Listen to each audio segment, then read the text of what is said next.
नमस्कार, मी आशिष जाधव. जी24 तासच्या रोखोक चर्चेमध्ये तुमचं स्वागत आहे. बिहारचा महा exit poll, poll of polls, हा आपण आज चर्चेला घेणार आहोत. थोड्याच वेळापूर्वी तिसऱ्या टप्प्याचं बिहार निवडणुकीतलं मतदान हे संपलेलं आहे. त्यानंतर आता एक्झिट पोल्स पुढे येत आहेत. त्यातूनच सार काढून आपण ही चर्चा करणार आहोत. बिहारची ही यंदाची निवडणूक ही चुरशीची आहे. त्रिशंकू विधानसभा होईल का, की तेजस्वी यादव हे यावेळेस बाजी मारतील, की पुन्हा एनडीएचं सरकार येईल आणि नितीश कुमार हे पुन्हा मुख्यमंत्री बनतील, की नाही यंदा काही वेगळं होईल. एनडीएचं सरकार असेल पण भाजपचं कोणीतरी मुख्यमंत्री बनेल, अशी ही चर्चा आहे. त्यातल्या त्यात चिराग पासवान यांची भूमिका, त्यांच्या पक्षाची भूमिका ही महत्त्वाची राहणार असंही बोललं जात आहे. असे अनेक अंदाज हे या निमित्तानं वर्तवले जातील, त्यावर आपल्याला चर्चा करायची आहे.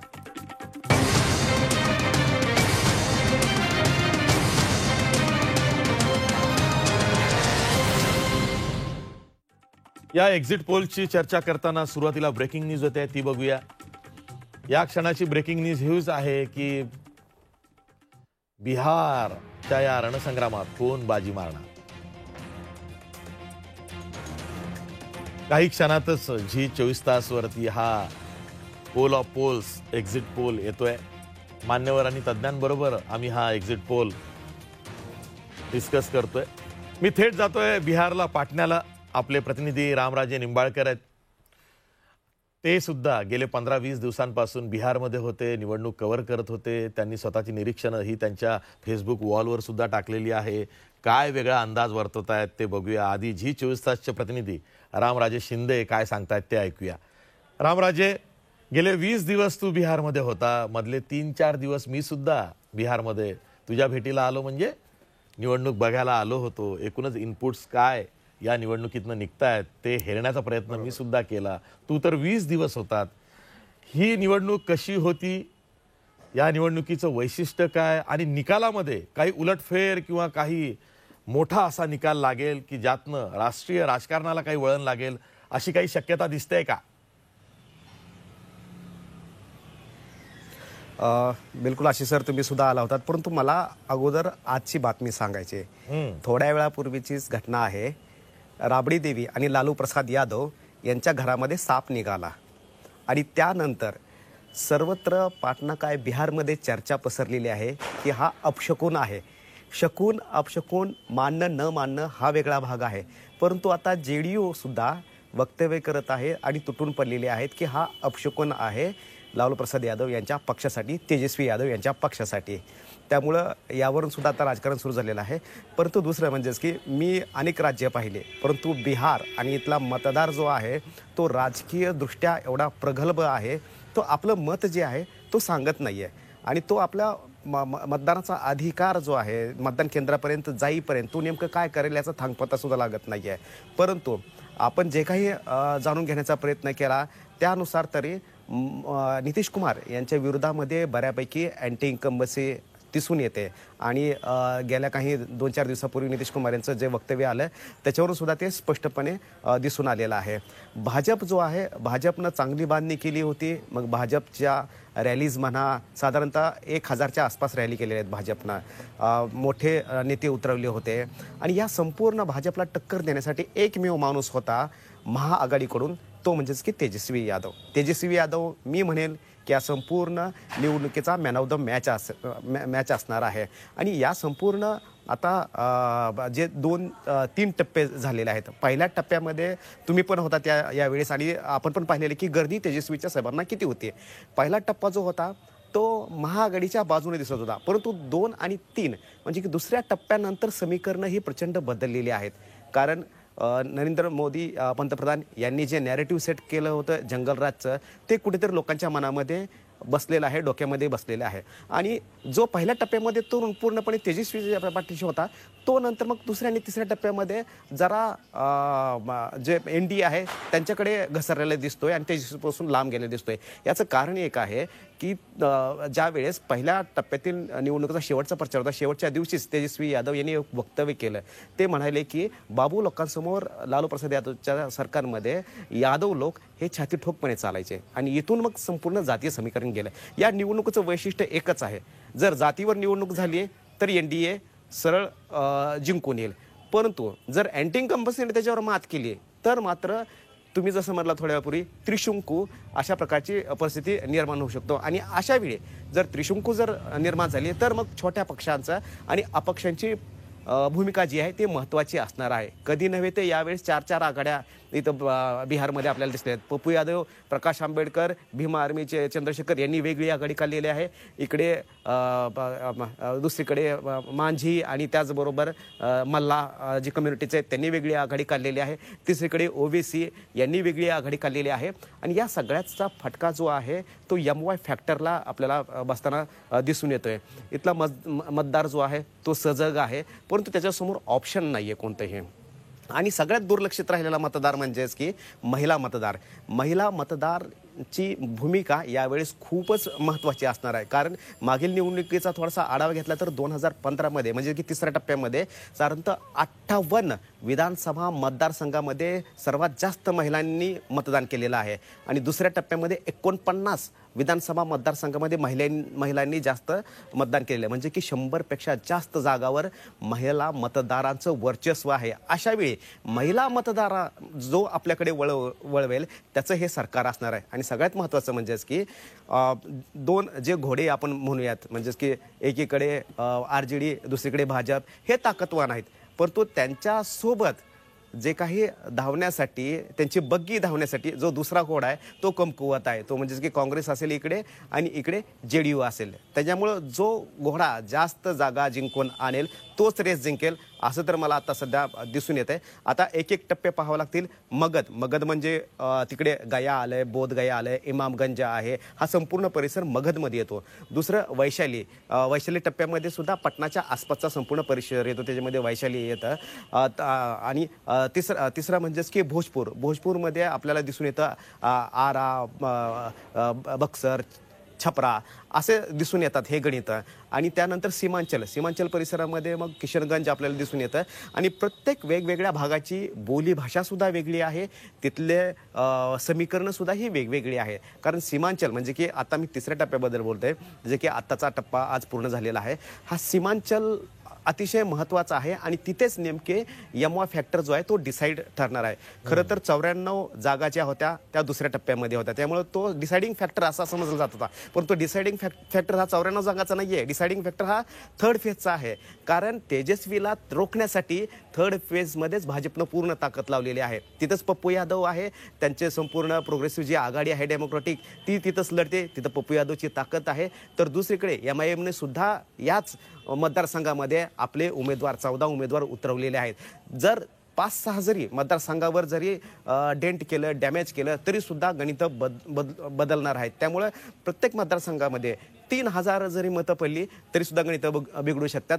आपण जर RJDचा जर ग्राफ पाहिला तर मागील निवडणुकीमध्ये 80 जागा होत्या, आता त्याच्यापेक्षा जागा वाढणार आहेत, कमी नाही होणार. परंतु त्या वाढण्यासाठी काय करायचं, MY फॅक्टर जर तेजस्वी सोबत आहे असं आपण जर मानलं तर केवळ 2 किंवा 3% मतं घ्यावी लागतील तेजस्वीला सरकार स्थापन करण्यासाठी. मग ही 2 किंवा 3% मतं कुठून मिळणार, तर ते गरिबामधून मिळणार, ते इतर समाजातून मिळून येतील. आता इतर समाज कितपत तेजस्वीला मतदान करतोय ते पाहावं लागणार आहे. कारण तेजस्वीच्या सक्सेसच्या आडवं कोण येते तर लालू प्रसाद यादव यांचे जंगलराज, लोकांच्या मनामध्ये बसलेली भीती आणि पंतप्रधान नरेंद्र मोदी यांनी सेट केलेलं नॅरेटिव्ह जे आहे जंगलराजचं तेच आड येते. फक्त मुख्यमंत्रीपदाच्या खुर्चीपर्यंत जाण्यासाठी केवळ भूतकाळ जो आहे लालू प्रसाद यादव यांचा तोच आढावा येतोय. त्यामुळे पाहावं लागले की आता जेव्हा आकडे येतील तेव्हा मग वेगवेगळ्या भागामधलं संपूर्ण गणित सुद्धा आपल्याला समजून येईल. थँक्स रामराजे या माहितीबद्दल. 20 दिवस रामराजे शिंदे यांनी बिहारमध्ये फिरून काय केलं तर ते तुम्ही आता सांगितलेलं आहे. आणि त्यांनी जे ॲनालिसिस केलेलं आहे किंवा जी माहिती दिलेली आहे ती या निकालामध्ये दिसेल असं मला तरी वाटतंय या क्षणाला तरी. या रामराजे, आणि जेव्हा तू तंतोतंत खरा जर का ठरलास तर तुझं जाहीर कौतुक 10 तारखेला मी करणार आहे, कारण माझा तुझ्यावरती पूर्ण विश्वास आहे. मी चर्चेला सुरुवात करतो. आपल्यासोबत मान्यवर पाहुणे आहेत आपल्या स्टुडिओमध्ये. ॲडव्होकेट राजू पांडे आहेत, भाजपचे प्रवक्ते आहेत. त्याचबरोबर आपल्यासोबत पोल डायरीचे संपादक ज्येष्ठ पत्रकार अभिजित ब्रह्मनाथकर आहेत. त्यांनी स्वतःचा सर्वे हा केलेला आहे, तो सुद्धा इंटरेस्टिंग आहे, तो झी 24 तासवरती ते सांगणार आहेत. तसंच आपल्यासोबत भाऊसाहेब आजबे आहेत, हे सुद्धा 20-25 दिवस बिहारमध्ये ही निवडणूक कव्हर करत होते, विश्लेषक आहेत. तसंच आपल्यासोबत ज्येष्ठ पत्रकार आणि महाराष्ट्र टाइम्सचे राजकीय संपादक समर खडस सुद्धा असणार आहेत. याशिवाय बिहार काँग्रेसचे सचिव आणि प्रवक्ते कृष्ण कुंतल सुद्धा आपल्यासोबत जोडले जाणार आहेत. मी सुरुवातीला अभिजित ब्रह्मनाथकर यांच्याकडे जातोय, जाणीवपूर्वक जातोय. अभिजित, आत्ता राम जे सांगितलंय किंवा रामराजे जे म्हणतायत की कदाचित थोडासा स्विंग इकडं तिकडं जरी झाला तरी निकाल काय लागेल याची शाश्वती सध्या नाही आहे. सगळा खेळ हा तिसऱ्या टप्प्यात जाईल. पण मला त्या एकूणच अंदाजाकडं जाण्यापूर्वी मला हे वाटतंय, मला स्वतःला असं वाटतं की अलायन्स तुम्ही कसं करता खूप महत्त्वाचं आहे. एनडीएनं जर का जागांचं वाटप असेल, उमेदवार उभे करणं असेल, याची यादी बघितली तर ती नेहमीप्रमाणे त्यात त्यांना महारत हासिल झालेली आहे. कुठलीही जागा अशी ते सहज कोणाला सोडत नाही, म्हणजे उमेदवार म्हणून. पण दुसरीकडं जर का आपण महागठबंधन बघितलं तर काँग्रेस, आरजेडी आणि माले हे 3 पक्ष आहेत. काँग्रेसला 70 जागा ह्या तेजस्वी यादव यांनी दिलेल्या आहेत. मला असं वाटतं की 20 जागा तरी जास्त सुटल्या आहेत. पुन्हा काँग्रेसचा एक नेहमीच प्रॉब्लेम राहिला आहे, उमेदवारांची निवड. इथंही जे कानावरती ऐकायला येतंय 20-25 ठिकाणी काँग्रेसला मोठा फटका हा केवळ आणि केवळ उमेदवार नीट दिले नाही म्हणून बसू शकतो, असे रिपोर्ट्स आहे. तुमचं काय आकलन आहे? आशिष, ज्या पद्धतीनं रामराजेंनी विश्लेषण केलं ते जमिनीवर प्रत्यक्षात तसंच होतं. परंतु मतदानामध्ये वेगवेगळे पॅटर्न मला बिहारमध्ये दिसले. माझी टीम मागच्या 4 महिन्यापासून वेगवेगळ्या पद्धतीनं काम करत होती आणि मागच्या 1 महिन्यात तर जवळपास 60 ते 70 मतदारसंघामध्ये माझ्या टीमचे सहकारी फिरलेले सुद्धा आहेत. मला 2 मुद्दे इथं सांगायचे आहेत. एक की ज्या पद्धतीनं तेजस्वी यादवनी टेम्पो तयार केला होता तो आरजेडीला फायद्याचा ठरला, पण घटक पक्षांना तो फायद्यात रूपांतरित करता आला नाही. त्याचं प्रमुख कारण असं होतं की काँग्रेसचे नेते निवडणुकीच्या 1 महिना आधी पटण्यामध्ये लँड झाले. काँग्रेस भवनमध्ये बसून रणनीती आखायला लागले. त्यांना जमिनीवरचं काही माहितीच नव्हतं. आणि महत्त्वाचा मुद्दा, ज्या 70 जागा लढल्या त्यातल्या फक्त 30 जागांवर काँग्रेसकडे मजबूत उमेदवार होते, म्हणजे एकूण 40 जागांमध्ये ते लढाईतच नव्हते. दुसऱ्या बाजूला 29 जागा डाव्यांच्या पक्षांनी लढल्या. त्यामध्ये पहिल्या टप्प्यामध्ये डाव्यांच्या जागा चांगल्या प्रकारे लढल्या गेल्या, परंतु दुसऱ्या आणि तिसऱ्या टप्प्यामध्ये त्यांना म्हणावा तसा प्रतिसाद आणि मतांमध्ये रूपांतरित करताना दिसलं नाही. यामुळे खरी जी लढाई आहे तेजस्वीची त्या एकूण 98 जागांवर आहे. तेजस्वी 145 जागांवर लढला आणि पुढच्या ज्या 98 जागा आहेत त्यामध्ये त्यांना किमान 45 जागा जिंकल्या तर तेजस्वी सत्तेपर्यंत जाईल, पण तसं होताना दिसत नाही. दुसऱ्या बाजूला भाजपनी अतिशय व्यवस्थिशीर जागांची निवड केली, उमेदवारांची निवड केली, रणनीती आखली आणि त्या रणनीतीबरोबर ते मतांमध्ये रूपांतरित केलं. आणि सर्वात महत्त्वाचा मुद्दा जो मीडियात चर्चेला गेला की तेजस्वीच्या सभेला प्रचंड गर्दी होते, तेजस्वी हा एक नेता म्हणून प्रस्थापित होताना दिसतो, तर त्यावर एक साधं माझा तर्क आहे, तो म्हणजे आरजेडीकडे किंवा काँग्रेसच्या कॅम्पमध्ये एकच स्टार कॅम्पेनर होता. त्याच्याकडे वेळ कमी होता, निवडणूक 20 दिवसांची, त्याच्यामध्ये 10 विधानसभेची एक सभा तो घ्यायचा आणि त्या सभेला 10 विधानसभेची गर्दी यायची. त्यामुळे तेजस्वीच्या सभेला गर्दी निश्चितच होती, परंतु ती गर्दी मतांमध्ये रूपांतरित होईल का, तर ती होईल, पण 60 ते 70% होईल, 100% होईल असं मला दिसत नाही. त्या सभांमध्ये महिलांची गर्दी होती का, तर म्हणावी तशी नव्हती, 10-20%च महिला दिसायच्या. बरं, मुस्लिम यादव या विशिष्ट समुदायाच्या व्यतिरिक्त इतर समाजाचं किती गर्दी तिथं व्हायची, तर ती पुरेशी असायची नाही. त्यामुळे बिहारला जर समजून घ्यायचं आहे तर तिथं थेट विभागणी होऊन जाते, पक्षनिहाय जातीची विभागणी होते, त्याचबरोबर मतांची विभागणी होते. त्यामुळे ही निवडणूक तेजस्वीनी एक हाती लढवली आणि खूप चांगली लढवली. मागच्या वेळेस त्यांचा 80चा आकडा त्यांनी राखला तर तो त्याचा उत्कृष्ट परफॉर्मन्स असेल. यावेळेला लालू प्रसाद यादव, राबडी देवी किंवा तेज प्रताप हे घरातले कोणीही पारिवारिक सदस्य नसताना त्यांनी केलेलं, परंतु तिथपर्यंत जाणं हे एक मोठी हिमालयन टास्क आहे असं मला वाटतं. दुसऱ्या बाजूला तेजस्वी आणि सत्तेमध्ये मोदी फॅक्टर जरूर होता. मोदींनी जे केंद्रातून काम बिहारमध्ये केले ते लोकांमध्ये दिसत होतं, लोक बोलत होते. आणि विशेषतः महिलांना अजून जंगलराजची भीती आहे. म्हणून मला आत्ता तरी तेजस्वी, काँग्रेस आणि वामपंथचं महागठबंधन सत्तेत येताना दिसत नाही. आशिष, ठीक आहे. तेजस्वी यादवच्या सभांना गर्दी होती आपण असं म्हणतो, पण काहींचं असंही म्हणणं आहे की ही गर्दी बघून सुद्धा विरोधात मतदान होण्याची सुद्धा शक्यता आहे. कारण मुस्लिम आणि यादवांचीच गर्दी आहे असाही अपप्रचार होऊ शकतो. किंबहुना ती वस्तुस्थिती सुद्धा काही ठिकाणी दिसत होती. त्यामुळे त्याच्या विरोधात मतदान तिकडे झालं तर काय कराल असं सुद्धा होतं. आपल्यासोबत कृष्ण कुंतल आहेत, काँग्रेसचे प्रवक्ते आहेत, बिहार काँग्रेसचे सचिव आहेत. कृष्ण कुंतल जी, अब भी जस्ट तीसरा फेज का या आपका वोटिंग खत्म हो गया है, आपका क्या गेस है, मीन्स आप कैसे देखते हैं कि अब तीनों फेज में जो वोटिंग हुआ है और उसके बाद अब 10 तारीख को काउंटिंग होना है, रिजल्ट डे है, तो आप उसके तरफ कैसे देखते हैं? बिहार बदलाव के लिए तैयार है आशीष जी, बिहार बदलाव के लिए तैयार है. आज शाम को बिहार की सम्मानित जनता ने महागठबंधन को सरकार की तरफ बढ़ने की अंतिम मुहर लगा दी है और बिहार में महागठबंधन की सरकार 10 तारीख के शाम इसी वक्त जब हम और आप बैठे होंगे, इस वक्त तक बिहार में महागठबंधन की सरकार का बिहार की माननीय जनता का आदेश हमें मिल चुका होगा. ठीक है, लेकिन कांग्रेस का परफॉर्मेंस क्या रहेगा? 70 सीट्स कांग्रेस लड़ रही है.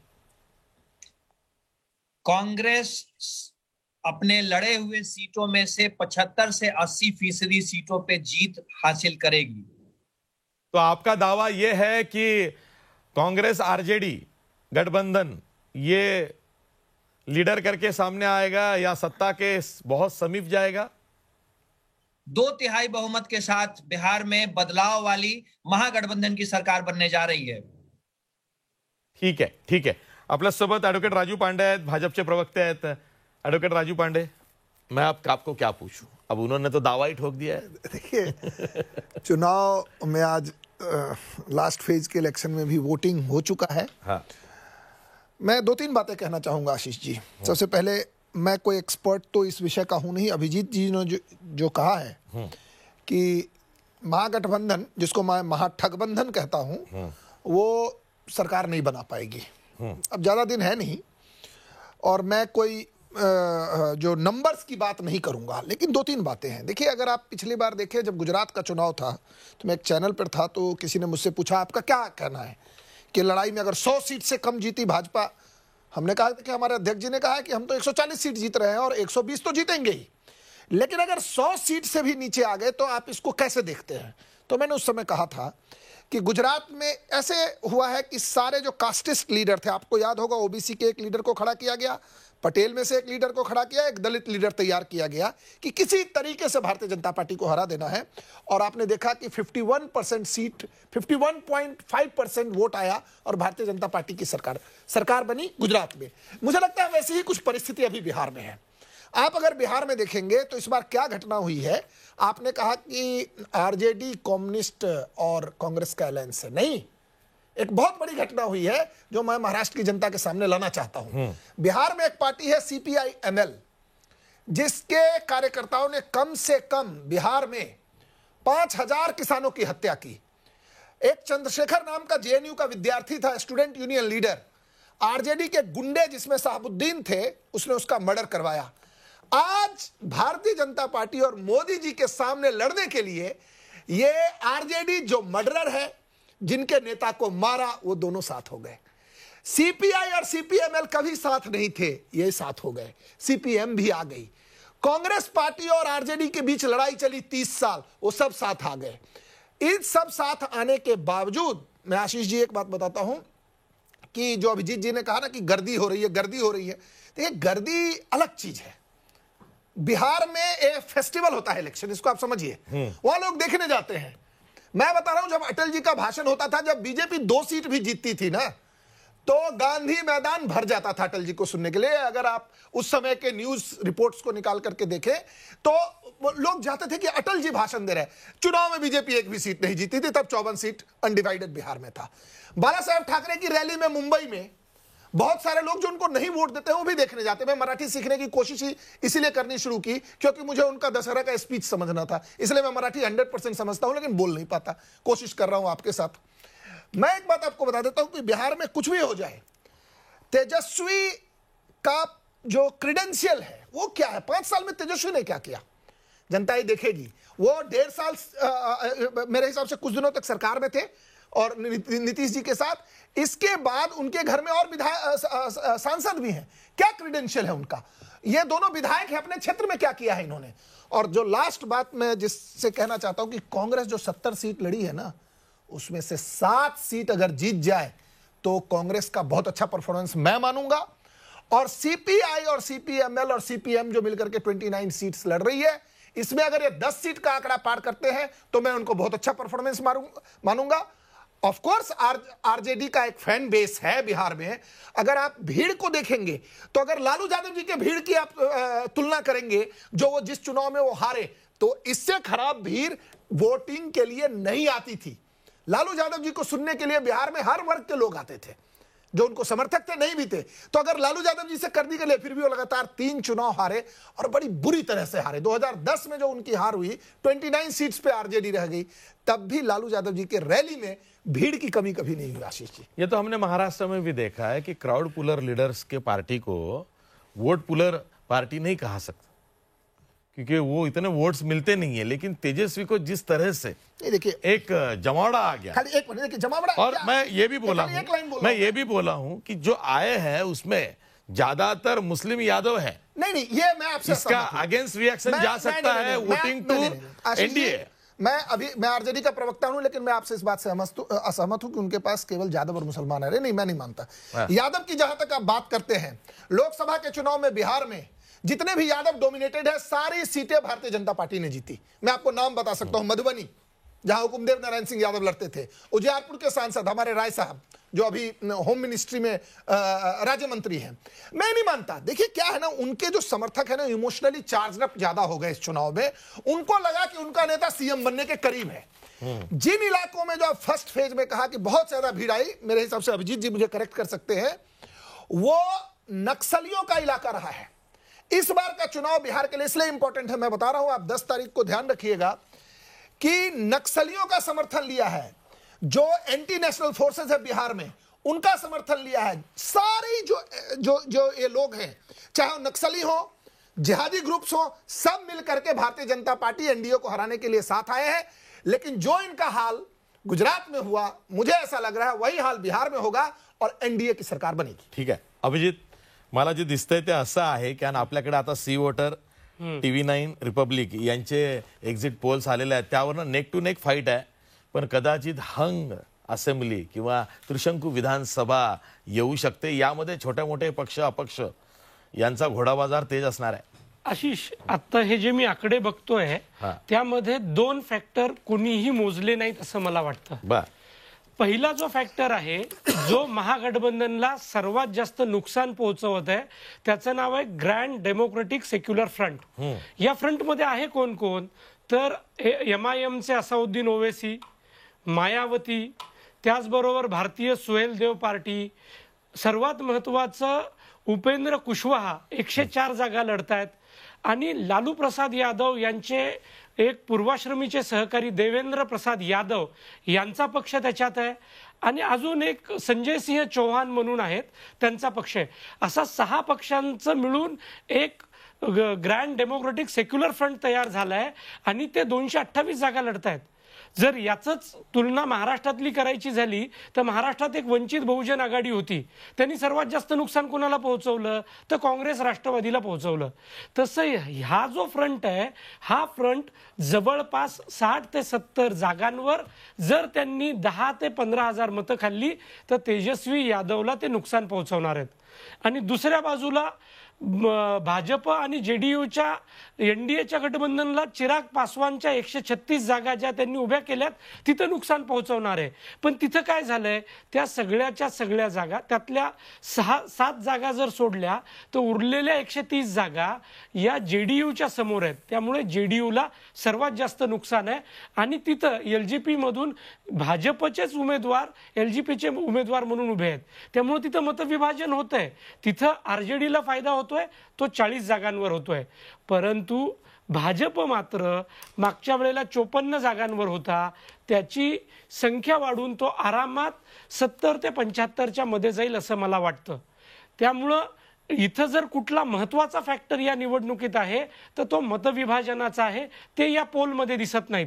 आता आपण जन की बात, रिपब्लिक, सी वोटर सगळेजण देत आहेत जागा. 110च्या जवळपास एनडीएला देत आहेत, युपीएला बहुमत देत आहेत 125. असं मला चित्र जमिनीवर आहे असं दिसत नाही. मला त्रिशंकू विधानसभा पोल डायरी काय म्हणते?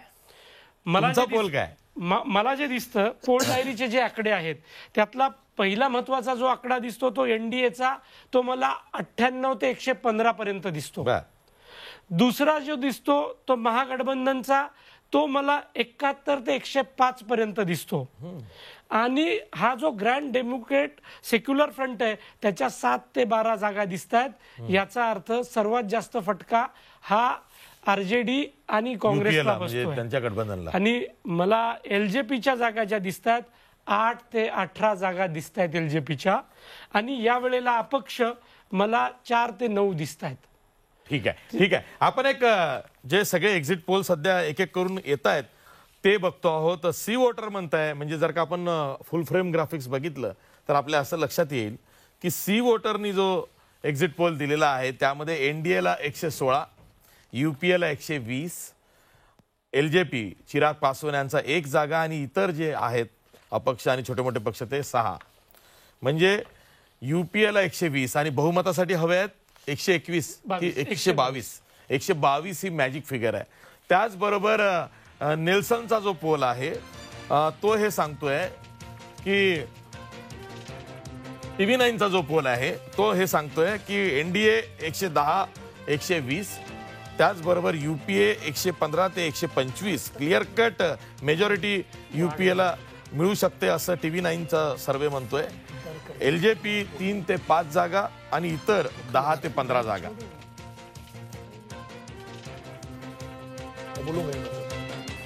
जो पोल ऑफ पोल्स आहे तो म्हणतोय एनडीएला 112 जागा, युपीएला 122 जागा, एलजेपीला 4 जागा आणि इतर 5 जागा. पोल ऑफ पोल्स मला वाटतं एनडीटीव्हीचा आहे. कोणाचा? सगळ्यांचा मिळून तो करतात. अच्छा, ओके.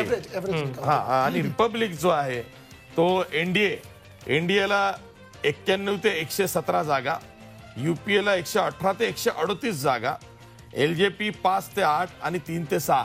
हे जे काही पोल्स मध्ये जागांचं मार्जिन खूप जास्त आहे म्हणजे अलायन्सला, ते याच्यासाठी आहे कारण मतविभाजन जे आहे ते अजूनही कागदावरती नीट येत नाहीये. म्हणजे ग्राउंडवरती, जमिनीवरती इतकं मतविभाजन दिसत आहे की त्याचं आकलन या पोल्स मध्ये नीट होत नाही. अभिजित, आशिष, मला एक मुद्दा मांडायचा आहे. या पोलमध्ये ज्या पद्धतीचा रॅन्डम सॅम्पलिंग सर्वे करून ते पोल करतात त्यातून हे आकडे आले असतील. परंतु मला एक जागा सांगायची आहे जी जमुई मधली जागा आहे. त्याचं 239 नंबरची जागा आहे. वसालीगंज नावाची जागा आहे. त्या जागेवर सप्तकोनीय लढाई आहे. 7 प्रमुख असे उमेदवार आहेत की जे उभे आहेत आणि त्या प्रत्येकाचं काहीतरी पृष्ठभूमी आहे आणि ते निवडणुकीत मजबूतीने उभे आहेत. तर 7 कोनीय लढाई झाली तर ज्या उमेदवाराला 20-22 हजार मतं पडतील तो निवडून येईल. आणि तसंही बिहारमध्ये सामाजिक समीकरण खूप क्लिष्ट आहे, गुंतागुंतीचं आहे. बरोबर. मग अशा 70 जागा आहेत ज्या त्रिकोणीय, चतुष्कोनीय, पंचकोनीय, षष्ठकोनीय आणि सप्तकोनीय आहेत.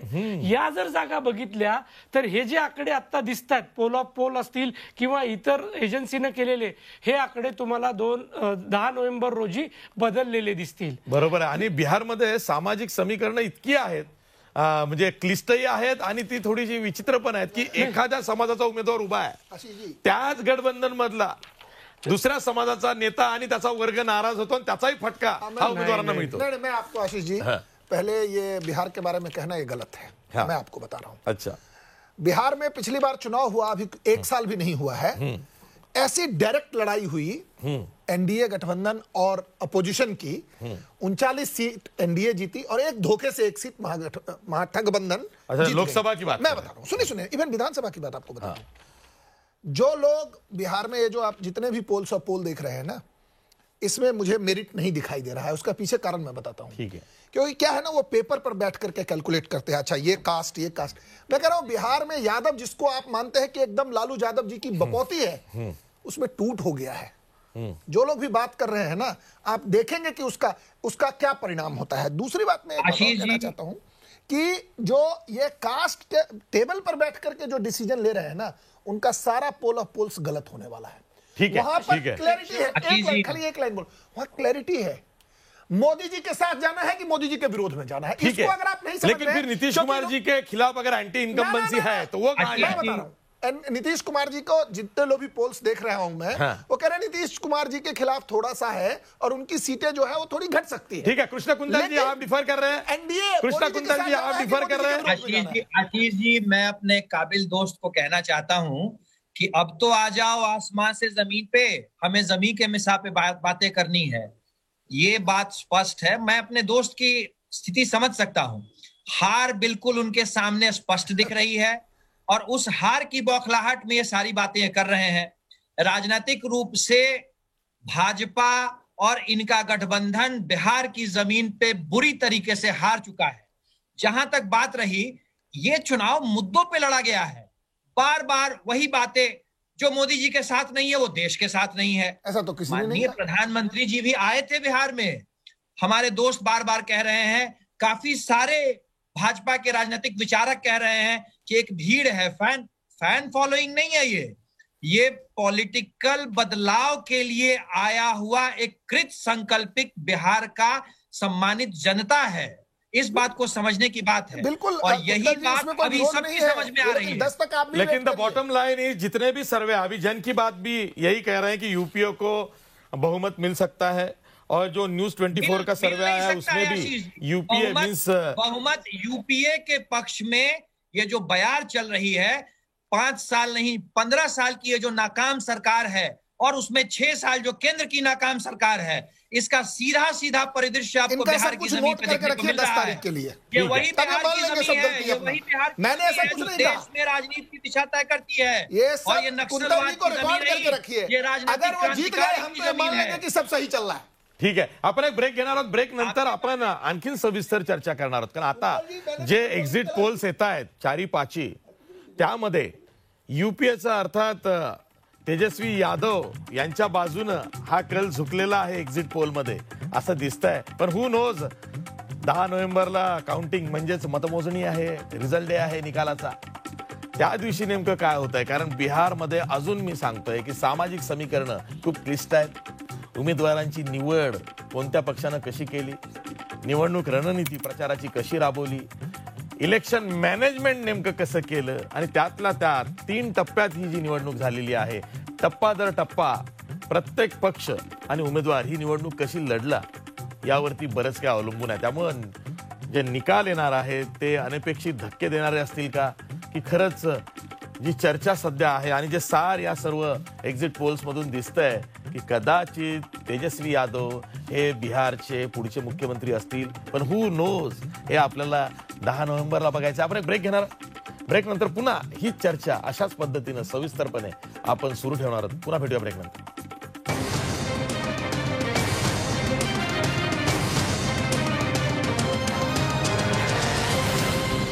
ब्रेक नंतर पुन्हा तुमचं स्वागत. मी थेट जातोय पुण्याला. आपल्यासोबत भाऊसाहेब आजबे आहेत, राजकीय विश्लेषक आहेत. भाऊसाहेब, आता जे एक्झिट पोल्स बाहेर आलेले आहेत, माझ्या हातात आता जवळपास 7 एक्झिट पोल्स आहेत वेगवेगळ्या एजन्सीजचे. त्यातनं एकच सूत्र असं बाहेर येत आहे, म्हणजे त्या 7 पैकी 6 की तेजस्वी यादव मुख्यमंत्री बनू शकतात. त्यांचं जे अलायन्स आहे महागठबंधन, राजद आणि काँग्रेस मालेचं, त्याला बहुमताचा जो आकडा आहे 122चा तो गाठता येईल असं दिसतंय, किंवा त्या जवळ ते जातील. आणि भास्करचा एक पोल आहे. भास्कर म्हणतंय की क्लिअर कट एनडीएचं सरकार येत आहे, बहुमतानं येत आहे. युपीएला अपेक्षेपेक्षा खूप कमी जागा मिळतील. आता मला तुम्हाला हा प्रश्न विचारायचा आहे की बिहारमध्ये जेव्हा तुम्ही एक्झिट पोलसाठी काही ठोकताळे मांडता, त्यामध्ये तुम्हाला नेमकं काय काय गोष्टी गृहीत धराव्या लागतील आणि जमिनीवरती जे फॅक्टर्स आहेत ते कसे ओळखायचे आणि त्यातनं मग तुमची कागदावरची सगळी आकडेमोड आणि जमिनीवरच्या फॅक्ट्स यांची सांगड घालत हा एक्झिट पोल जर का येत असेल तर तुम्हाला काय दिसतं? कारण तुम्ही सुद्धा 25 दिवस बिहारमध्ये होतात, तुमचं काय आकलन आहे? आशिषजी, मला वाटतं एक दोन गोष्टी आहेत. म्हणजे हे जे सगळे पोल आपण आतापर्यंत पाहिलेले आहेत त्यांचा एकूण जो निर्माळा आहे तो त्रिशंकू स्थितीकडे जातो असं दिसतंय.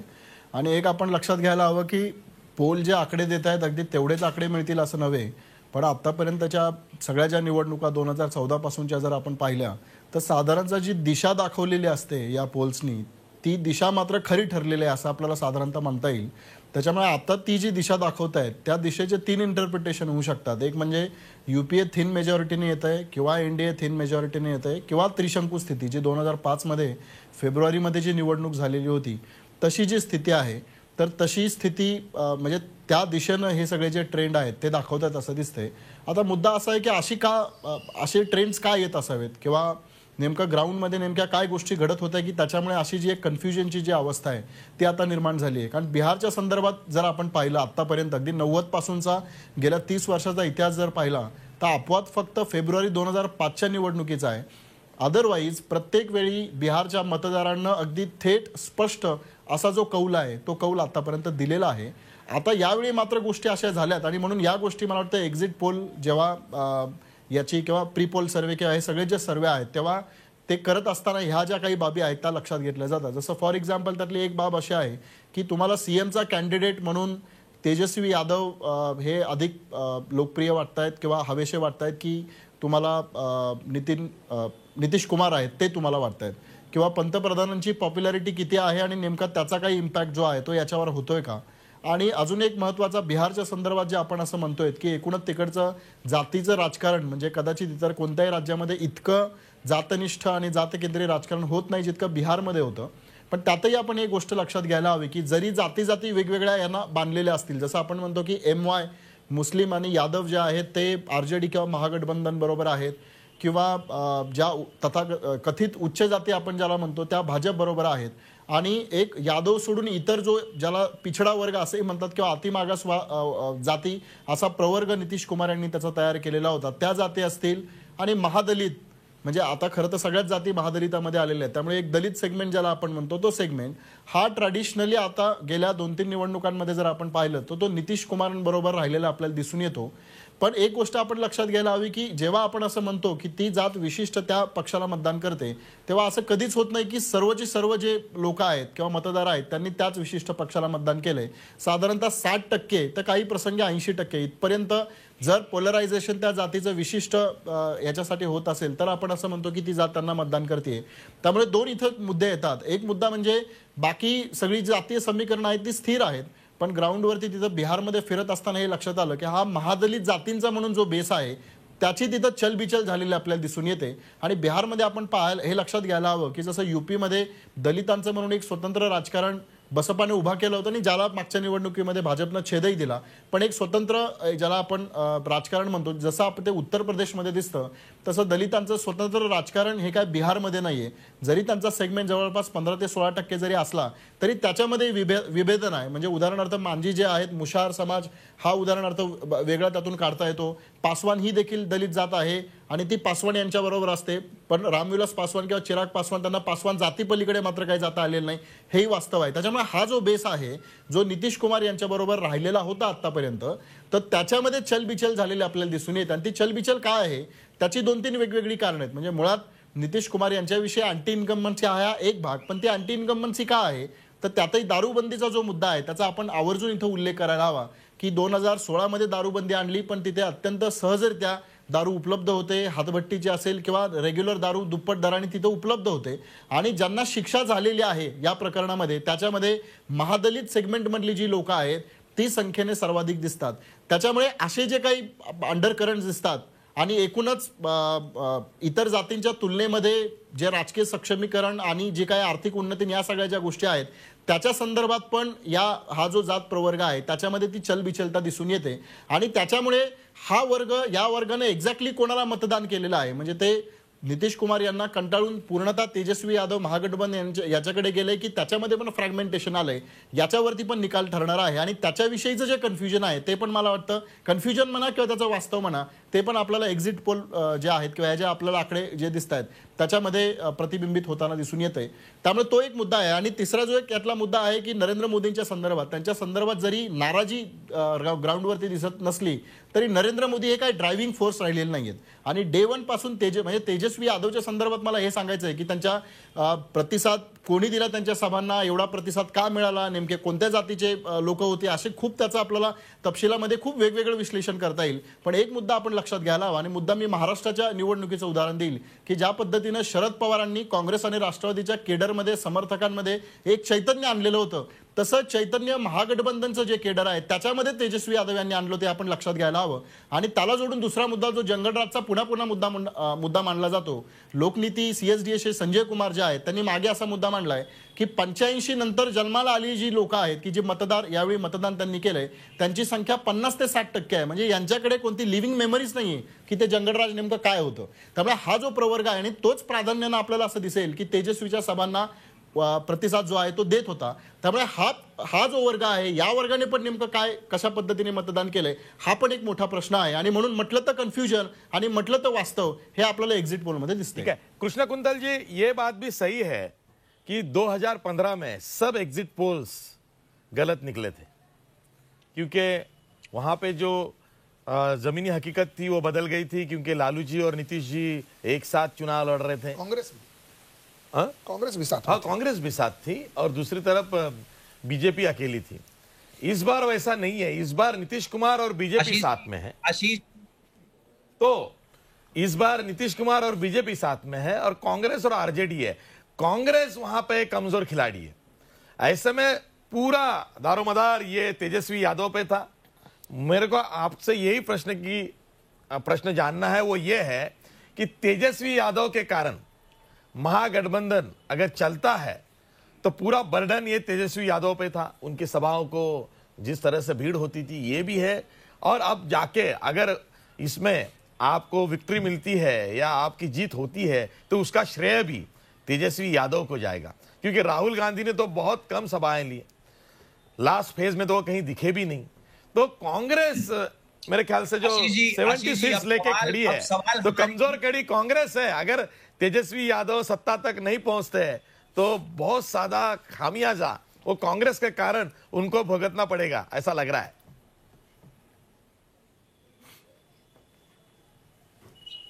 आशीष जी, अब सवाल हमारी जीत होने या नहीं होने का नहीं है. जीत तो हम चुके ही हैं. दूसरी बात मैं आपको बताना चाहता हूं, तेजस्वी महागठबंधन के मुख्यमंत्री के चेहरे की तरह हैं बिहार में, इसमें कोई शक नहीं है, अनडाउटेबली. परंतु सिर्फ तेजस्वी ही नहीं, महागठबंधन के दूसरे नेताओं की भी जो सभाएं हुई हैं आशीष जी, हमारे सुप्रीम लीडर राहुल गांधी जी की सभा हुई और भी बहुत सारे नेता, हमारे पंजाब के वित्त मंत्री मनप्रीत सिंह बादल साहब यहां चुनावी सभाओं में आए थे. उनकी चुनावी सभाओं में भी उतनी ही बड़ी संख्या में भीड़ उभर रही थी. महागठबंधन मुद्दों पे चुनाव लड़ रहा है. महागठबंधन की परिकल्पना ही मुद्दों पे हुई थी. एक तरफ तो एक सरकार है, एक तरफ एक गठबंधन है जिसने पिछले 15 साल में कुछ नहीं किया है. भ्रष्टाचार अपनी चरम पे है. यहां पे आम जनता तक पहुंचने वाली सुविधाएं नगण्य है. आप सरकार मुझे एक बात बता दे, मेरे काबिल दोस्त मुझे एक चीज बता दें, 15 साल में एक कोई इंडस्ट्री लगी है बिहार में? 15 साल, रोजगार बहुत बड़ा मुद्दा है हमारे यहाँ. 15 साल में कितने रोजगारों का सृजन हुआ है? महागठबंधन जात पात पे बनाया गया कोई इस तरह की बात नहीं है. और हमारे विरोध में जो लोग खड़े हैं, भाजपा, जदयू और इनकी सहयोगी पार्टियां सिर्फ और सिर्फ जात पात तोड़ने की राजनीति कर रही है और हम लोग मुद्दे के साथ खड़े हैं। तेजस्वी यादव और बाकी सारे नेता, आप तेजस्वी यादव की सभाओं में भीड़ आ रही है, इसमें कोई शक नहीं है, परंतु महागठबंधन की सारी सभाओं में भीड़ उसी तरीके से आ रही है। और ये भीड़ अगर सिर्फ हेलीकॉप्टर देखने आ रही है तो माननीय मुख्यमंत्री और प्रधानमंत्री तो और बड़े हेलीकॉप्टर में चलते हैं, उनके लिए तो और भीड़ आनी चाहिए थी। ऐसा क्यों नहीं हो रहा है? ऐसा इसलिए नहीं हो रहा है आशीष जी, क्योंकि बिहार बदलाव चाहता है। ठीक है, बिहार बदलाव चाहता है। राजू जी, मेरा प्रश्न पूछिए। मैं भी गया था बिहार, वहां क्या देखा तो बीजेपी के जो स्टेट लीडर्स थे वो कोरोना से ग्रस्त थे। चुनाव प्रभारी जो हमारे देवेंद्र फडणवीस थे महाराष्ट्र के, वो भी कोरोना ग्रस्त हुए। तो जो भी जाता कोरोना से क्वारंटाइन होता या फिर आइसोलेट होता। मोदी जी सभा लेके आए और ऐसा एक चर्चा था कि मोदी जी के सभा के कारण स्विंग आएगा। लेकिन ये भी चर्चा मैंने पटना में देखी कि इस बार ऐसा कोई मुद्दा नहीं है, पुलवामा हो, सर्जिकल स्ट्राइक हो या नोटबंदी हो या और कोई मुद्दा नहीं है। इस बार जो भी मुद्दा है तो वो चीन का है, तो वो भी इतना नहीं आएगा। और फिर मोदी जी ने उनके पहली सभा में राम मंदिर का जिक्र किया। तो अब लोग ये भी कह रहे कि राम मंदिर तो बनना ही है, तो वो मुद्दा कितना चलेगा। और फिर जंगल राज का आया, तो ये जो कह रहे हैं कि ज्यादातर वोटर वो अब युवा है, उनको जंगल राज के बारे में इतना इल्म नहीं है कि उससे वो पीड़ा से गुजरे हैं। तो अब जो कि परिस्थिति बदल गई है, तो ये सब फैक्टर्स देख के बीजेपी के जो आसार है, जो पोल्स में दिख रहे हैं कि नेक टू नेक फाइट है, फिर भी रिजल्ट कुछ भी आ सकता है, ऐसा मुझे भी लग रहा है। देखिए, एक बात मैं आशीष जी बताऊं, रिजल्ट तो अब बक्स ईवीएम में बंद है। हाँ। कुछ भी आ सकता है, जनता के मन में क्या है। लेकिन एक बात समझ लीजिए, बिहार में पहले पोलस्टर थे वो क्यों फेल होते थे? क्योंकि लालू जी यादव जी का जो सपोर्टर था ना, वो बात नहीं करता था, वो हाँ करता था। जो फॉरवर्ड थे, जो मजबूत लोग थे, वो बात करते थे और लोगों को लगता था कि लालू यादव हार रहे हैं और लालू यादव जीत जाते थे। और वो कहते थे कि बॉक्स से, बैलेट बॉक्स से जिन निकला। अभी परिस्थिति बदल गई है। अभी जो कॉमन वोटर है, अभी उन्होंने आपके जो थे, जो अभी बात कर रहे थे मेरे से पहले, कृष्ण कुंतल जी, नहीं कृष्ण कुंतल जी नहीं, हमारे आसमे साहब जो कह रहे थे कि वहां पर ईबीसी है, महादलित है। देखिए, बीजेपी जितने सीटों पर लड़ रही है, ना तो कोई महादलित में फूट है, ना कोई ओबीसी में फूट है, यादव को छोड़ करके। और यादव में भी फूट है, वो आरजेडी के लिए है। लेकिन 2-3 बातें मैं आपको बताना चाहता हूं कि साहब ने कहा कि पवार साहब के मीटिंग से एक जोश आ गया महाराष्ट्र में। वो बिल्कुल सही कह रहे हैं। वो जो बाइडेन के से भी हुआ है अमेरिका में। नहीं, लेकिन उसके पीछे कारण था, मैं बता रहा हूं। क्योंकि यहां कांग्रेस और एनसीपी इतनी जमीन में गड़ गई थी कि लोगों को लगा कि ये लड़ाई में नहीं है। पवार साहब आए और रियली उनकी भीड़ हुई। मैं सहमत हूं इस बात से, मैं मानता हूं इस बात को, क्योंकि यहां कांग्रेस और एनसीपी जमीन में धंस चुकी थी। बिहार में आरजेडी कभी जमीन में नहीं धंसी है। उनका 25 से 26% वोट जो है वो इंटैक्ट है। उनके लोग रोड पे खड़े होते हैं।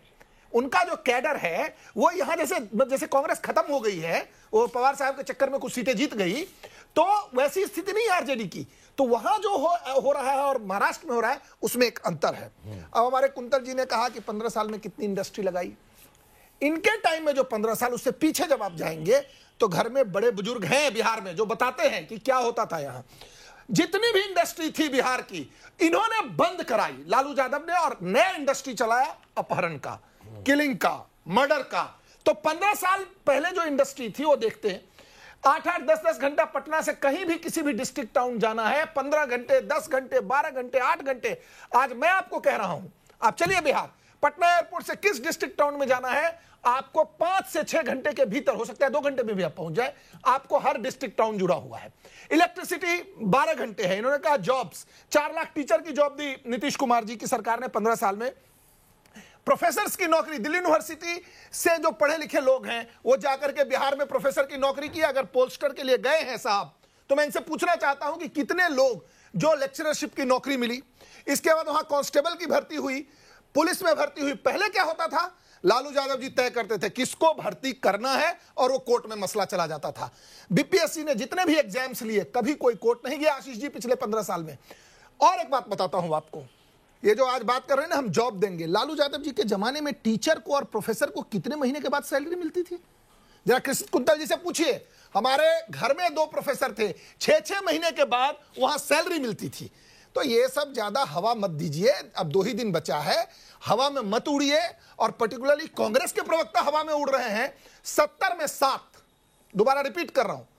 और वो भी कहां से मिलेगा मैं बता देता हूं, वो भी उन इलाकों में जहां पे बांग्लादेश के बहुत सारे वोटर इन्होंने सेटल किए हैं, उसी इलाके में जीत गए तो लेकिन जीत गए, मेरी तो जानकारी कृष्ण कुंतल जी कुछ अलग है। नहीं, एक मेरी बात सुनिए। आपके कुछ 20-25 उम्मीदवार तो तेजस्वी यादव ने दिए आपको। सुनिए वो एक तो वो भी है, और वो भी मैं कह रहा हूं ना, बिहार में एक एरिया है जहां पर बहुत सारे बांग्लादेशियों को सेटल किया गया है, जो हमारे ठीक है कृष्ण कुंतल जी, कांग्रेस क्या करेगी? मुझे जवाब 70 जगह पे लड़ रही है। एक सवाल था जो मैं क्या तेजस्वी यादव के कारण कांग्रेस भी अच्छा परफॉर्म करेगी क्या? योगी जी जो कह रहे थे वो बिल्कुल होना है बिहार में। योगी जी जो कह रहे थे, मुझे कृष्ण कुंतल जी 1 मिनट दीजिए। आप केवल बंगाल में ही नहीं है, बहुत सारे बांग्लादेशी बॉर्डर पे बसाया गया है। आपको पता है कि जब प्रधानमंत्री जी पर हमला हुआ पटना में, तो दरभंगा जो मिथिलांचल की जो मेन जगह है, दरभंगा मॉडल इन लोगों का क्रिएट किया हुआ है।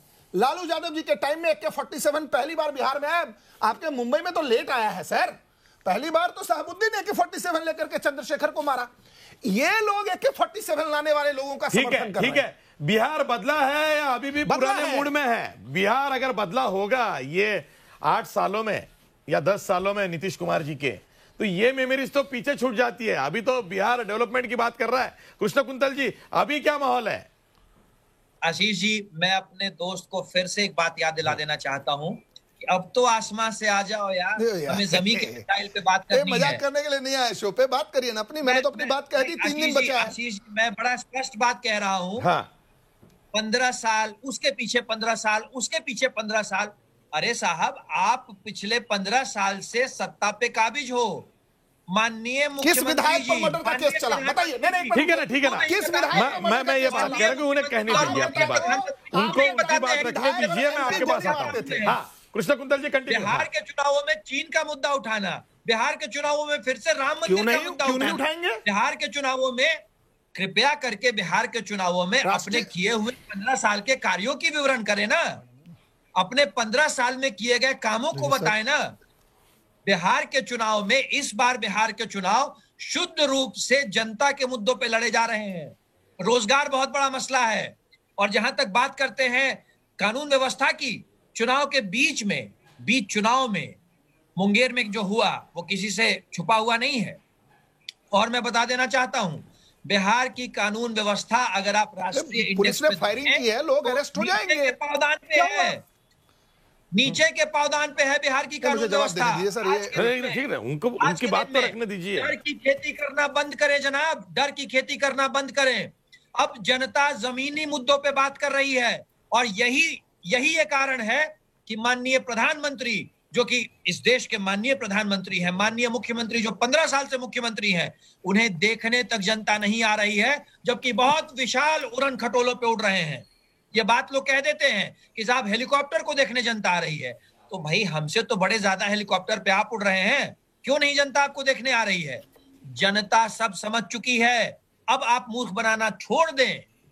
अब बिहार बदलाव की ओर अग्रसर है। एक ये युवा बिहार है, एक आगे की ओर देखने वाला बिहार है, और इसीलिए अब एक दो युवाओं के साथ बिहार खड़ा है। राहुल गांधी और तेजस्वी यादव की जोड़ी महागठबंधन की सरकार बनेगी और बिहार में बदलाव सुनिश्चित है। ठीक है, अब आपने बात देखिए, 2 बातें हैं। ये बार बार कह रहे हैं कि राहुल गांधी युवा है। राहुल गांधी युवा है, और हमारे 5 साल के हमारे सीएम थे देवेंद्र फडणवीस जी, उनसे जूनियर हैं।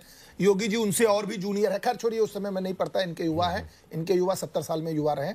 मेरा कहना है आशीष जी, मैं 2 बातें कह रहा हूं। एक्चुअली युवा कांग्रेस का एज भी पहले 50 हुआ करता। अच्छा 50 है, वो 100 कर दें, अब कोई दिक्कत नहीं है। कांग्रेस कोई पार्टी नहीं बचेगी बहुत जल्द। मैं उस पर नहीं जाना चाहता। मैं दूसरी बात कह रहा हूँ। देखिए, बार बार कह रहे हैं ना कि इस बार हम मुद्दे पर लड़ रहे हैं, तो पिछली बार तक आप गुंडे पर लड़ रहे थे क्या? हर बार मुद्दे पर चुनाव होता। पहली बात, बिहार में जो भी लोग कहते हैं कि जाति के कारण से इलेक्शन हो रहा है, वो गलत है। जाति बंधन टूट चुका है, और उसका श्रेय मैं माननीय मोदी जी को देता हूं, क्योंकि उनके चुनाव में आने के बाद वो फॉरवर्ड अभी तक तो आप अगड़े पिछड़ों की बात कर रहे थे। फिर अब अभी कुंतल जी पहले तक आप अगड़े पिछड़े की बात कर रहे थे, लेकिन मैं आशीष जी के शो में अब अपनी बात कहते हुए आप कह रहे हैं। कुंतल जी, आप सुन लीजिए। मैं क्या कह रहा हूं, जिस प्रकार से महाराष्ट्र में माननीय बाला साहब ठाकरे जब नेता थे, तो उनके जाति का वोट नहीं था, लेकिन वो नेता बने।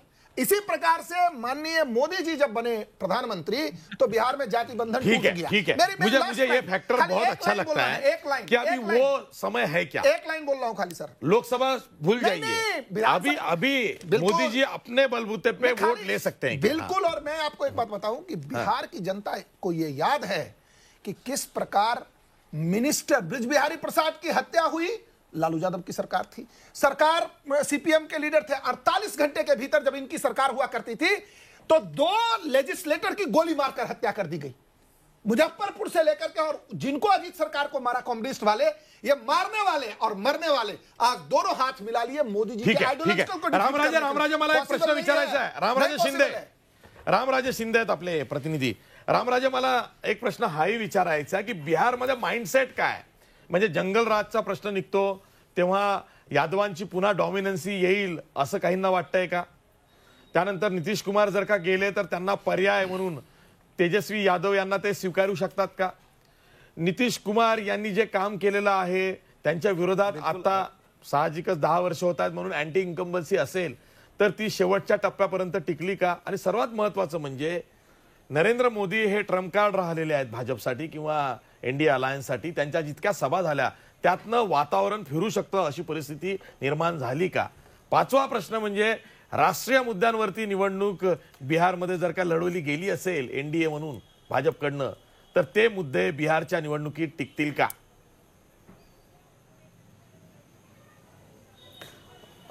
बिलकुल बरेचसे प्रश्न आहेत तुमचे, परंतु मला सुरुवात करायची आहे की ही संपूर्ण आता विधानसभेची लढाई जी आहे ती चेहऱ्यांची सुद्धा लढाई आहे। याच्यामध्ये आपण पाहतोय की पंतप्रधान नरेंद्र मोदी यांचा चेहरा आहे आणि त्यांच्या समोर आहे तेजस्वी यादव यांचा चेहरा। दुसरीकडे नितीश कुमार यांनी आपल्याच पक्षामध्ये दुसरा कोणी नेता होऊ दिला नाही, हा त्यांचा एक कमकुवत दुवा म्हणावा लागेल। त्यामुळे नितीश कुमार यांच्या नंतर पक्षाचं काय होणार हा सुद्धा प्रश्न निर्माण झालेला आहे। परंतु जर एनडीए आपण पाहिलं, महाआघाडीचं आपण पाहिलं तर 2 राष्ट्रीय पक्ष, एक काँग्रेस आणि एक भाजप।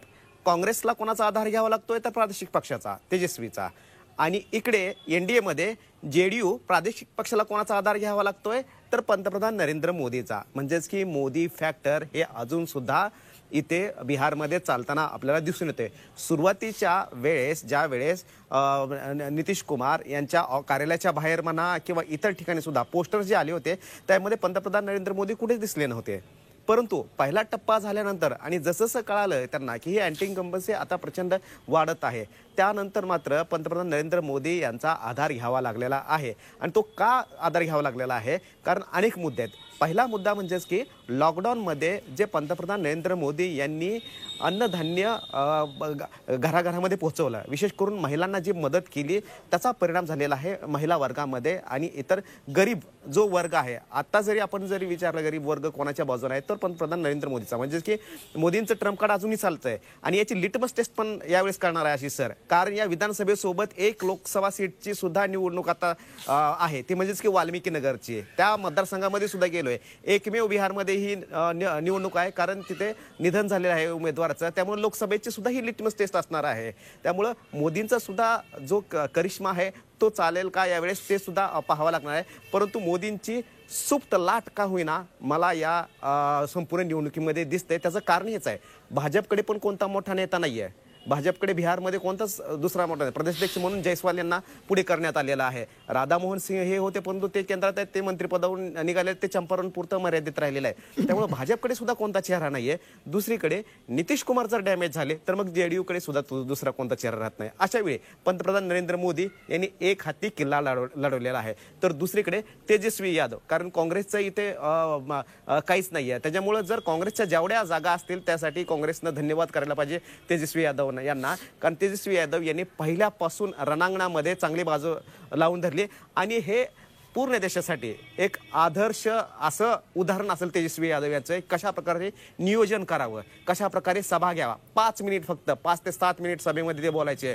1 2 3 4 5 मुद्दे, रोजगार, शिक्षण आणि बाकीचे महागाई हे 3-4 मुद्देच फक्त घ्यायचे, त्यापेक्षा एक सुद्धा शब्द काढायचा नाही. आणि त्यामुळं अशा या संपूर्ण मॅनेजमेंट करून तेजस्वी यादव हे पहिल्यांदा उभं आलेले आहेत.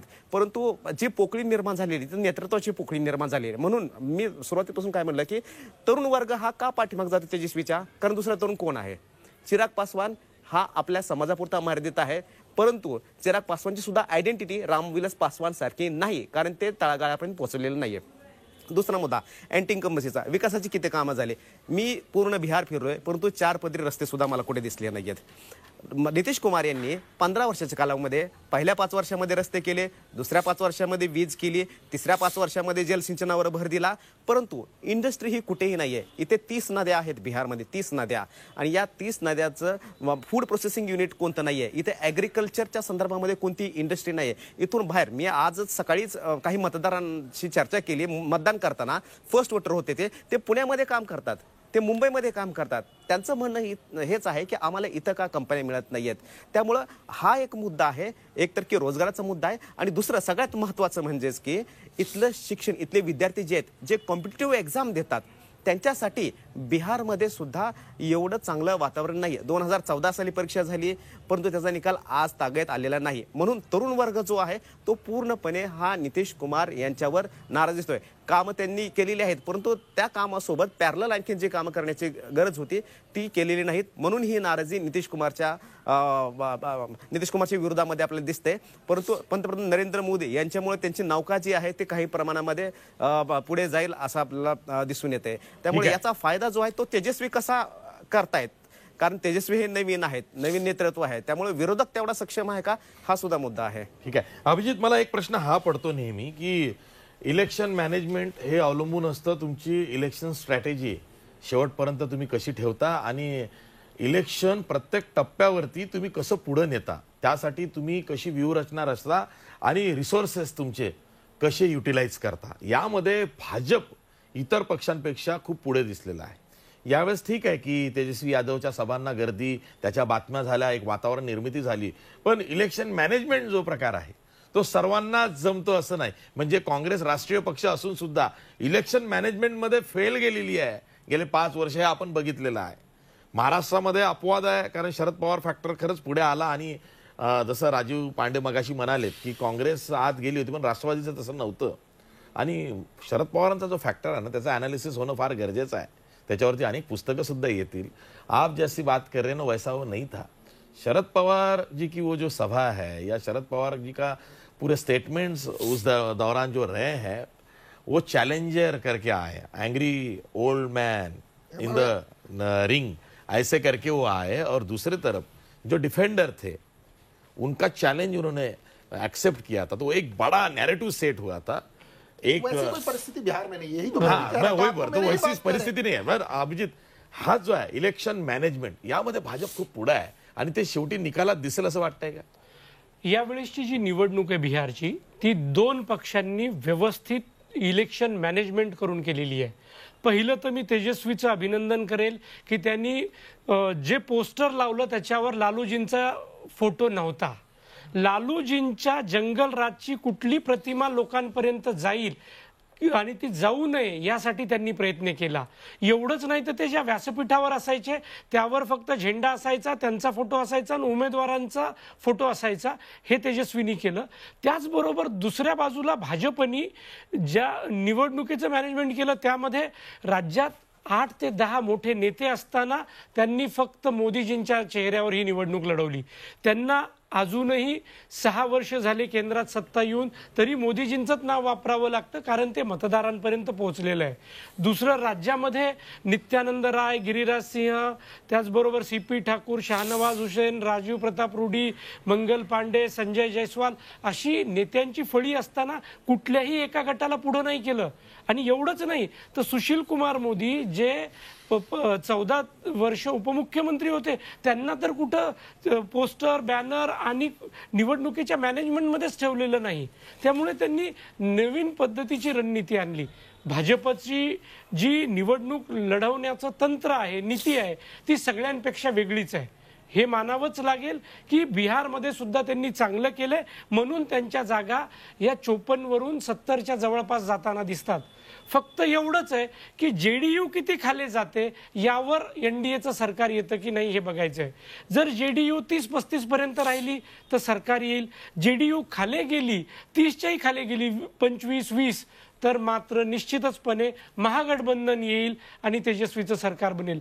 परंतु तुर्तास मला तशी शक्यता या निवडणुकीत दिसत नाही. ठीक आहे. भाऊसाहेब आजबे आहेत आपल्या सोबत, राजकीय विश्लेषक आहेत. भाऊसाहेब आजबे, मला आणखीन एक प्रश्न नेहमी पडतो की बिहार असेल किंवा उत्तरेकडची जी राज्य आहेत, या राज्यांमध्ये जी निवडणूक लढवली जाते ती बहुतेक वेळा आपण असं बघितलं की नॅरेटिव्ह जर का एखादं सेट झालं तर त्या नॅरेटिव्ह भोवती ती निवडणूक फिरते. म्हणजे 2015ची बिहारचीच निवडणूक घ्या.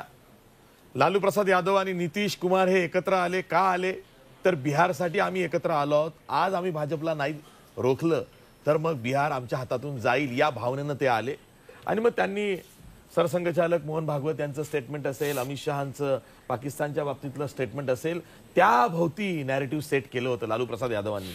आणि सुशासन बाबू ही इमेज नितीश कुमारची तिथे लालू प्रसाद यादवांनी सुद्धा त्याचं प्रशंसा करून ती सुद्धा एनकॅश केली.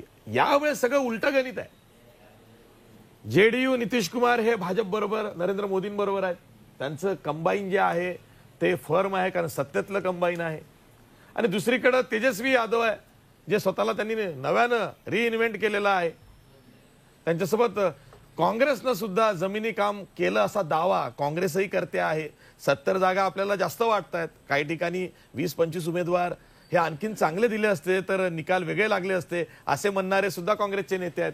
तरी सुद्धा या निवडणुकीत काय दिसतंय तर 2015ला जी महिलांची मतं ही एक्स फॅक्टर होती नितीश कुमार यांच्या बाबतीत, किंवा सुशासन बाबू म्हणून जी इमेज होती त्याकडे वळणारा अक्रॉस द मासेस असा वोटर दिसत होता. यावेळेस तसं काही नाही. म्हणजे तेजस्वी यांची लोकप्रियता आहे म्हणून मग काँग्रेस आणि आरजेडीला मुस्लिम आणि यादव समाजाच्या बाहेरची मतं मिळतीलच हे मला गृहीतक पटत नाहीये.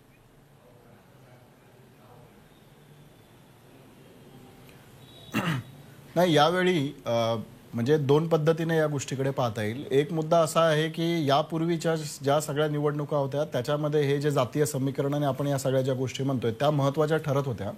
2010ची निवडणूक थोडीशी अजून अपवादात्मक अशा अर्थाने की तिथे सामाजिक समीकरणही परफेक्ट बसलेली होती नितीश कुमारांसाठी आणि खरोखर सुशासन बाबू अशी त्यांची प्रतिमा त्या 5 वर्षामध्येच तयार झाली होती.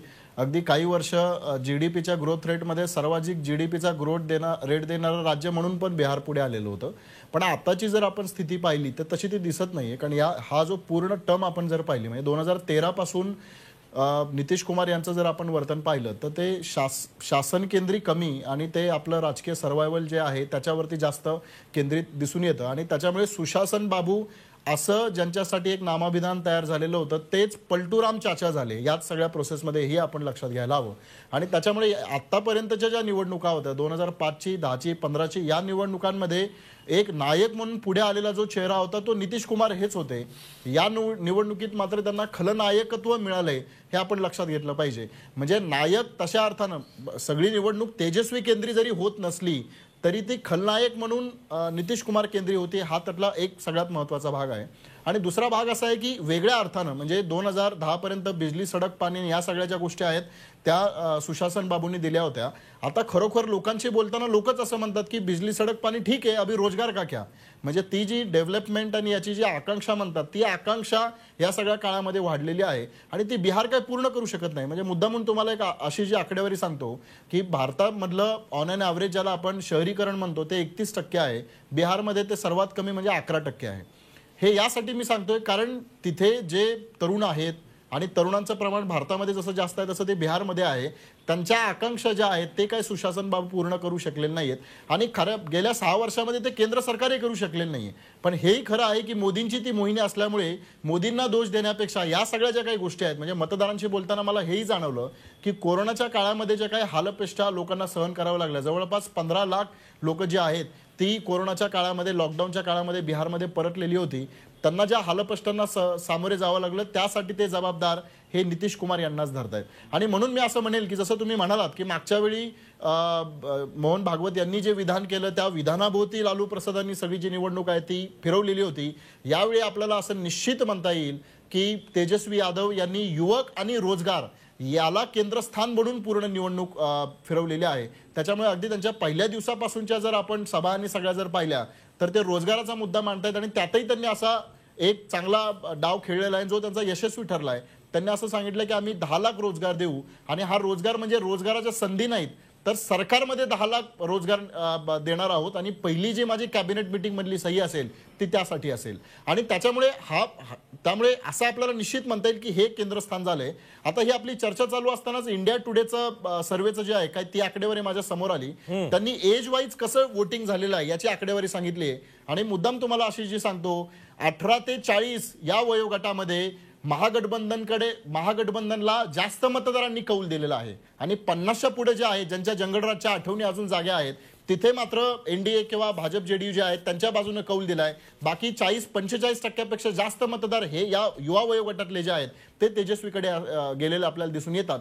त्याच्यामुळे जर आपण जर असं एक प्रपोजिशन मांडलं की जातीय समीकरणं जी आहेत ती ज्या ठिकाणी आहेत त्या ठिकाणी आहेत, महादलित जी कॅटेगरी आहे जसं आपण म्हणालो त्याची चलबिचल चालू आहे.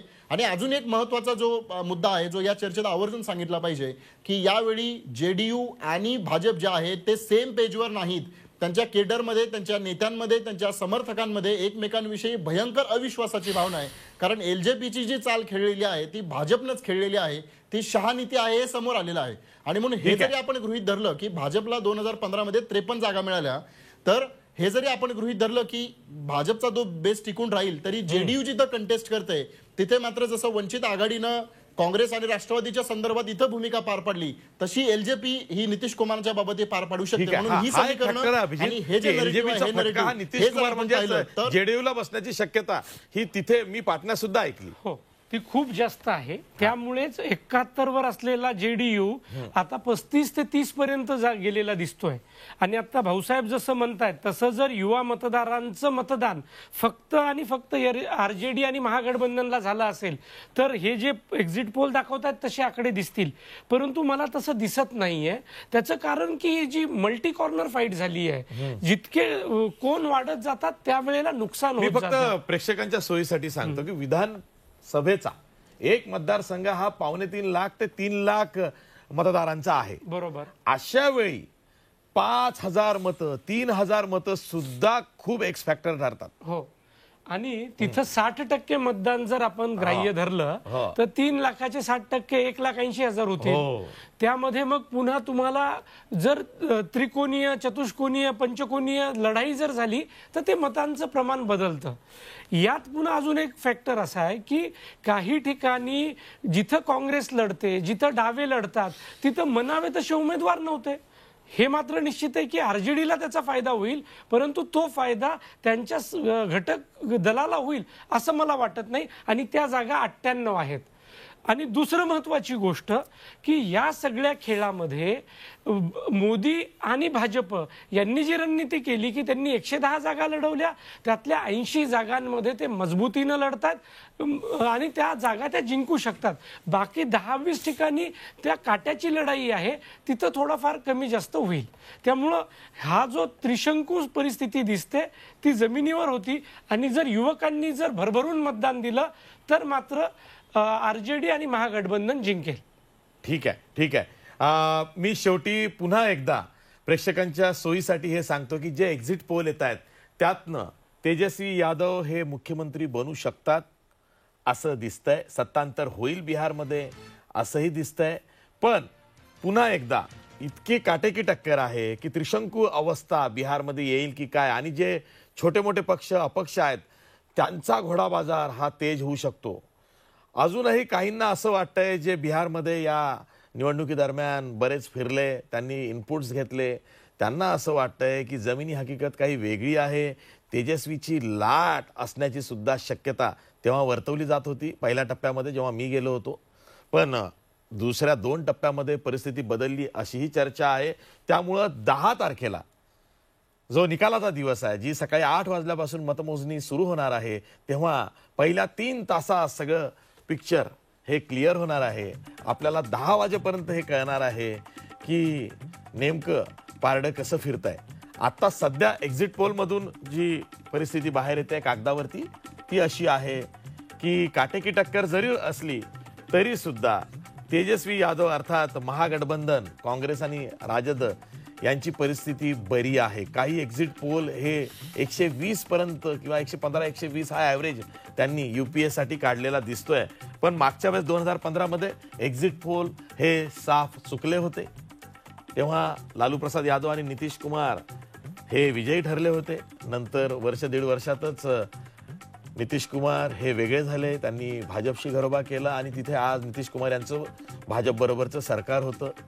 आता बघायचं आहे की पुढचे मुख्यमंत्री कोण होतील, नितीश कुमार होतील की भाजपचा कोणी होईल. जर का एनडीएचं सरकार आलं तर, आणि जर का नितीश कुमार आणि त्यांच्या भाजप JDU अलायन्सचा पराभव झाला तर मग तेजस्वी यादव मुख्यमंत्री बनतात का, आणि ते इतरांना सोबत किती घेऊन मुख्यमंत्री बनतात की बहुमतात येतात हे बघणं खरंच औत्सुक्याचं आहे. पण तोपर्यंत 2-3 दिवस पुढचे चर्चेचा बाजार गरम असणार आहे. मी सर्व मान्यवर पाहुण्यांचे आभार मानतो. इथेच थांबतो. पाहत राहा G24 तास. रहा एक पाऊल पुढे.